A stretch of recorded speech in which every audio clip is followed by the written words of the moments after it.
কে, কবে, কোথায়, কখন আপনাকে কষ্ট দিল তা মনে না রেখে বরং কে, কবে, কোথায় এবং কখন আপনাকে ভালোবেসেছিল সেটাই মনে রাখুন।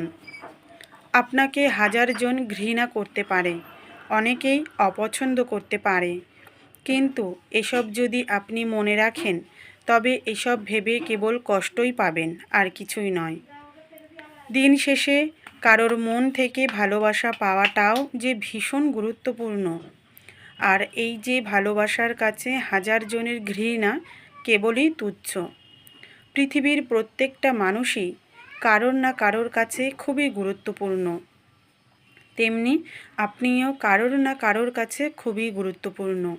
হাজার জনের ঘৃণাকে উপেক্ষা করে ঠিক একটা সঠিক মানুষের ভালোবাসাকে যদি মূল্যায়ন করতে পারেন তবে আপনার কষ্ট কিংবা আফসোস বলতে কিচ্ছু থাকবে না।